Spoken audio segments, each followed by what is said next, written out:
कहीं वेदांत के ऊपर वेदांत दर्शन पे बोला जा रहा है। चारों पीठों के शंकराचार्य आए हैं या उनके प्रतिनिधि यहाँ उपस्थित हैं। तो यहाँ तो राजा महाराजा राजपाट छोड़ करके राजा भर्तरी बन गए थे समय। सभी तीर्थों के अधिपति, जितने भी तीर्थ हैं इस विश्व में, उन सब तीर्थों के अधिपति अधिनायक यहाँ माता गंगा यमुना और सरस्वती के इस पावन तट पर मौजूद होते हैं। न जाने कितने अश्वमेध यज्ञ कर लो या वाजपेयी यज्ञ कर लो या पूरी पृथ्वी की सैकड़ों परिक्रमाएं कर लो, उन सब से जो फल प्राप्त होता है वो यहाँ प्रयागराज में। तो अभी हम नागा साधु के आश्रम आए हुए हैं। यहाँ पे जितने भी अखाड़ा है नागा साधु का, वो सभी जो आपको यहाँ देखने को मिलेगा। तो जैसा कि अभी आप देख सकते हैं, इधर जो है कपिल मुनि का आश्रम है। तो चलिए मैं उनका आश्रम दिखाता हूँ, वहाँ पे वो विराजमान है। उसके बाद देख सकते हैं ये साइड जो है नागा साधु का अध्यक्ष बैठा हुआ है, तभी हम उनसे भी बातचीत करेंगे। और ये साइड देख सकते हैं, ये कुटीर है जो कपिल मुनि का आश्रम है। और यहाँ पर देख सकते हैं भीतर में जो है वो विराजमान है। और वो साइड जो है नागा साधु का अध्यक्ष बैठे हुए हैं, नागा बाबा का। तो चलिए मैं उनसे जो है थोड़ा कुछ बातचीत करते हैं। तो इस अखाड़े की स्थापना कब हुई, किसने की, ये सब बात काफ़ी पुरानी है। श्री पंचायती, अभी आप जहाँ बैठे हैं, श्री पंचायती अखाड़ा महानिर्वाणी की कुंभ मेला छाव, ठीक। और इस अखाड़े की स्थापना आदिगुरु शंकराचार्य के 10 नाम नागा सन्यासी परंपराओं के अंतर्गत की हुई है।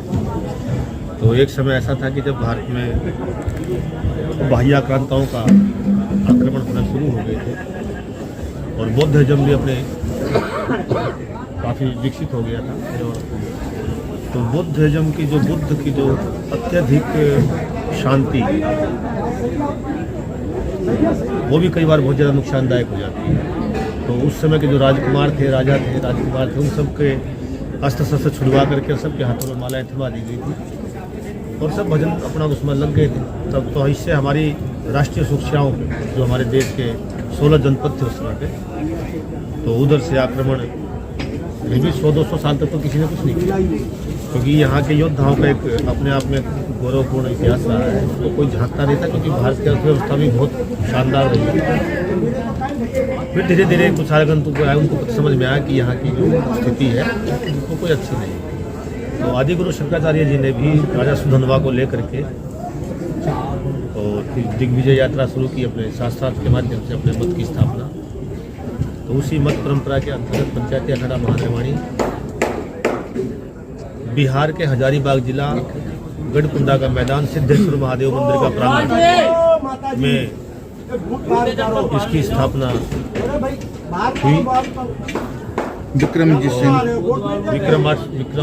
संवत 805 ईस्वी, 805, ठीक है। तो इस अखाड़े के जो आराध्य देव हैं भगवान कपिल महामुनि जी, जो कि भगवान विष्णु के 5वें अवतार हैं, और आदिगुरु शंकराचार्य और भगवान कपिल मुनि की शिक्षा और सिद्धांतों पर यह अखाड़ा चलता है, सनातन धर्म का प्रचार प्रसार करता है।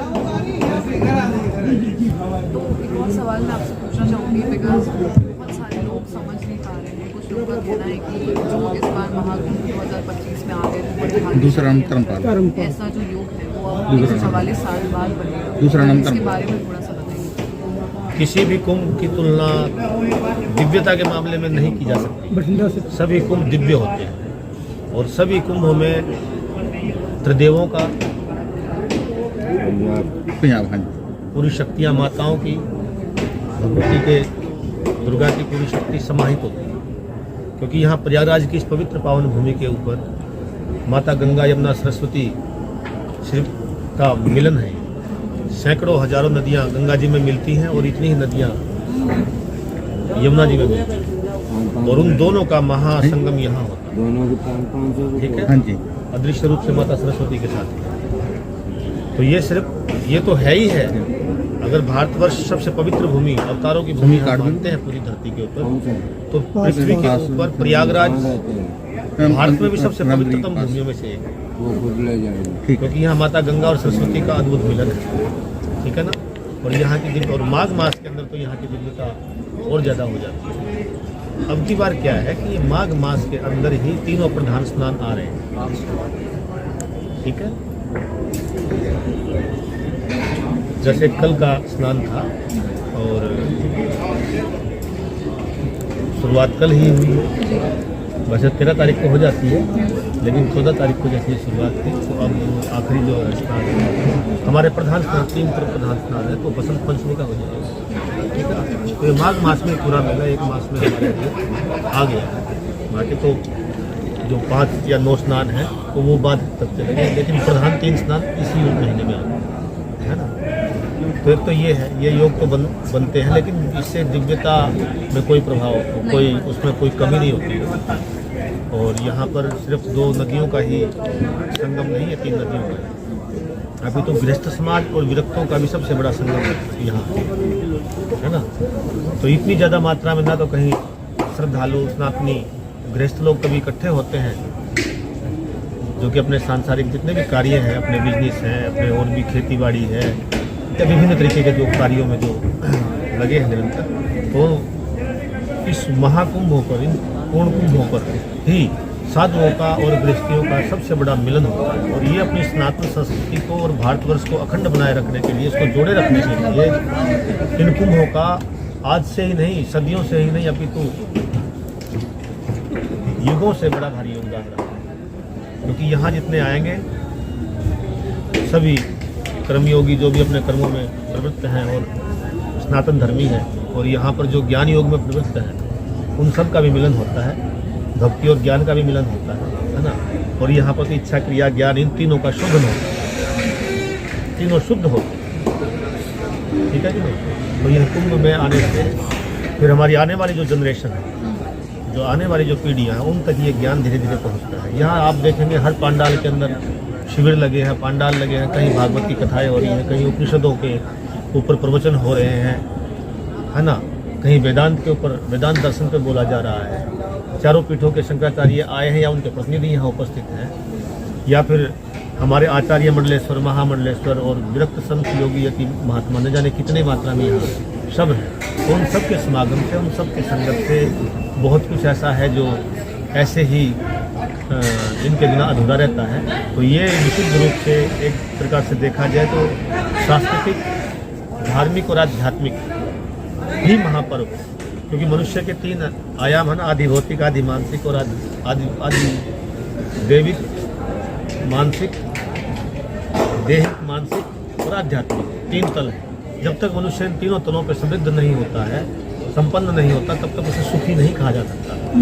न जाने कितने हमारे पंथ हैं, हमारे सनातन के अंदर भी बहुत सी धाराएं हैं, वो सारी धाराएं अपने अपने शिविर यहाँ उन सब के पांडाल आदि होते हैं, और वो सारी की सारी यहाँ आकर के इकट्ठी होती हैं। जैसे एक पर्वत शिखर है, उस पर चढ़ने के लिए चारों तरफ सबके रास्ते होते हैं, उसी तरीके से सनातन धर्म की जो ज्ञान गंगा है, उसके जाने की जितनी भी धाराएँ हैं वो सब यहाँ होती हैं, वो सैकड़ों से भी ज़्यादा है। तो हम सब यहाँ एक होते हैं, और एक होकर के ही एक कुंभ में जैसे हजारों नदियों का और हजारों सागरों का जल एक कुंभ में एकत्रित किया जा सकता है थोड़ा थोड़ा, उसी तरीके से ये सब मिलजुल करके कुंभ है। और यहाँ ज्ञान रूपी जो अमृत वो प्रकट होता है। और यहाँ के उस समय के, आज के, अभी के जो कण कण के अंदर जो आध्यात्मिक साधक है, वो इस चीज़ को समझेंगे कि कण कण के अंदर इस ऊर्जा का इतना तीव्रतम प्रभाव है, जो साधनात्मक जिसका जीवन है वो इस चीज़ को महसूस कर सकता है ना। बाकी लोग आप बिना भावना के आएंगे तो आप भीड़ देख के चले जाएंगे, सेल्फी लेंगे और चले जाएंगे। लेकिन जो आने वाले आपके माध्यम से जितने भी दर्शक सुन रहे होंगे, उन सबको मैं यही कहना चाहूँगा कि आप सब अपनी आध्यात्मिक ऊर्जा प्राप्त करने के लिए, क्योंकि आध्यात्मिक ऊर्जा का केंद्र है इसका, यहाँ पर आइए, अपनी संस्कृति से परिचित होइए, अपने आप को, अपने अस्तित्व को और अपने आप को खुद को जानने की जिज्ञासा से भर के जैसे आएंगे, उसी तरीके के आपके समाधान यहाँ होंगे। जैसे आपके ब्रेन की डिमांड होगी, उसी तरीके का यहाँ आपूर्ति मिलेगी आपको। डिमांड और सप्लाई, मांग और आपूर्ति, ये यूनिवर्सल रूल है, ये कोई हमने नहीं बनाया, ये हमारा सनातन का रूल है। जिस तरीके की जिसकी डिमांड होती है वो अवश्य उसकी पूर्ति होती है। तो उस डिमांड को शोधित करें, अपने मस्तिष्क को पहले शोधित करें, और जो आप जो जानने, जो देखने के लिए आएंगे वो यहाँ अवश्य मिलेगा। यहाँ का महत्व इतना ज़बरदस्त है कि माघ मास में और कुंभ के इस महान पर्व पर समस्त देवों के अधिपति, सभी तीर्थों के अधिपति, जितने भी तीर्थ हैं इस विश्व में, उन सब तीर्थों के अधिपति, अधिनायक यहाँ माता गंगा, यमुना और सरस्वती के इस पावन तट पर मौजूद होते हैं। इसके साथ में त्रिदेवों की महान सभी शक्तियों सहित वो यहाँ मौजूद होते हैं। गुरुमंडल है, सिद्ध लोग हैं, तो सिद्ध परंपरा भी गुप्त और प्रकट बहुत रूपों में यहाँ ऊर्जाएं हैं, ठीक है ना। तो यहाँ पर एक डुबकी लगाने का मतलब है कि आपने समस्त तीर्थों में स्नान कर लिया। सभी तीर्थों का फल प्रयागराज में एक यहाँ इस संगम पे स्नान करने से प्राप्त होता है। न जाने कितने अश्वमेध यज्ञ कर लो या वाजपेयी यज्ञ कर लो या पूरी पृथ्वी की सैकड़ों परिक्रमाएं कर लो, उन सब से जो फल प्राप्त होता है वो यहाँ प्रयागराज में उस दिव्य भावना के साथ में स्नान करने से उस चीज़ की उपलब्धि होती है, क्योंकि जो पुराणों में वर्णित है वो सब यहाँ प्राप्त है। मतलब कहने का मतलब ये है कि अगर आप कुंभ आ भी रहे हैं तो सिर्फ घूमने के हिसाब से ना आए, एक भावना लेकर आए, तभी उसका फल जो है आपको मिलेगा। और एक और सवाल, अगर इतनी सारी बातें हमने करी तो मुझे पूछने का बहुत मन है कि जब इंसान साधु जीवन में आ जाता है या इस जर्नी को शुरू कर देता है, तो क्या इस जीवन में चिंताएं नहीं होती, कोई टेंशन नहीं होता या कोई परेशानी नहीं होती? ऐसा है, हर जगह जाने के कुछ नियम, कुछ ऐसी चीज़ें होती हैं कि कोई डॉक्टर क्यों बनना चाह रहा है, कोई मास्टर क्यों बनना चाह रहा है, या कोई अलग अलग पेशों में क्यों जाना चाह रहा है, कोई पहलवान बनना चाह रहा है, कोई मिलिट्री में जाना चाहता है। उसके स्वभाव पर डिपेंड करता है। जिसके जीवन में वैराग्य हो, वैराग्य प्रथम संसार से जो ढंग से जिसका जी नहीं भरा है, मन नहीं भरा है, या अपने अस्तित्व को समझने के लिए ये जीवन चक्र क्या है, अपने आप को जानने के लिए कि मैं शरीर हूँ या शरीर के अलावा भी मेरा कोई अस्तित्व है, जन्म से पूर्व और मृत्यु के बाद भी कोई कुछ चीज़ है क्या, या सिर्फ जन्म और मृत्यु इन दो के बीच के हिस्से को ही, बीच का जो स्पेस है, इसी को जीवन कहते हैं। तो मृत्यु के बाद और जन्म से पूर्व जो ये आधा वर्तुल बच गया है, इसमें कुछ है या नहीं है, मैं शरीर के अतिरिक्त भी मेरी कोई सत्ता है या नहीं है, तो ये सब प्रश्न होते हैं। और अस्तित्व और परमात्मा को लेकर भी बहुत से प्रश्न होते हैं। और इस संसार की नश्वरता को जो गहराई से देखता है कि यहाँ कोई भी चीज़ स्थिर और स्थायी नहीं, हर चीज़ निरंतर परिवर्तित हो रही है, हर चीज़ परिवर्तित हो रही है। जो भी देखने इन आँखों से दिखने वाली कोई भी चीज़ है उसमें निरंतर परिवर्तन हो रहा है। तो कोई भी चीज़ जैसी है वैसी कभी नहीं रहेगी, हमेशा के लिए कोई चीज़ नहीं रहेगी।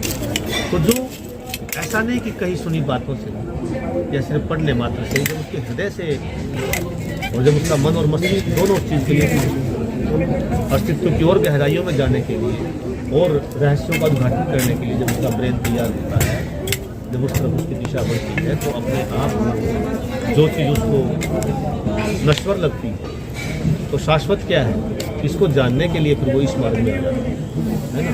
तो उसको लेकिन वैराग्य की शर्त है, जो बिना वैराग्य से छोटे मोटे कष्ट के कारण से इधर आ गया है, तो आप अगर ऐसे ही आए हैं तो यहाँ ज़्यादा समय तक नहीं टिक पाते हैं और लास्ट में उनको छोड़ना पड़ जाता है। फिर दोबारा वो उसी लय में चले जाते हैं। कोई क्षणिक वैराग्य किसी काम का नहीं है। किसी ने कोई कष्ट दे दिया, कोई दुख पड़ गया, उसी से घबरा के इधर आ गए, तो वो कोई स्थायित्व तो नहीं प्राप्त कर सकता। स्थायित्व तो वही प्राप्त करेगा जो, क्योंकि जन्म जन्मों की तपस्याएं होती है, जन्म जन्मों का एक क्रम है। कोई अनेक वर्षों से डॉक्टर बनता हुआ रहा तो वो डॉक्टर बेहतरीन हो, कोई कई जन्मों से लगातार मिलिट्री को ही चुन रहा तो उसके योद्धापन में एक अलग धार हो। कोई कई जन्मों से लगातार साधु ही बनता हुआ रहा है तो उसको कहना नहीं पड़ेगा, वो स्वाभाविक उस रास्ते पर चलता है जो पीछे से चलता हुआ रहा है। क्यों? क्योंकि हमारा सनातन धर्म के अंदर, हमारी परंपरा में, हिंदू परंपरा में पुनर्जन्मों का भी अपना महत्व होता है ना। तो उस महत्व को कम नहीं किया जा सकता है और उसी के हिसाब से आगे की भी हमारी गति चलती रहती। तो ये है हमारी, जो आपने पूछा कि इस जीवन में इधर क्यों आते हैं। आज भी अब तो महात्मा जो वास्तव में गुरु परंपरा से चल के आते हैं बहुत कम मात्रा हो गई है, धीरे धीरे करके उनकी मात्रा ज़्यादा नहीं है। और क्योंकि हम दो, हमारे दो, कोई तो एक से ही आगे नहीं बढ़ पा रहा है, तो अब उनमें से कौन आएगा जब?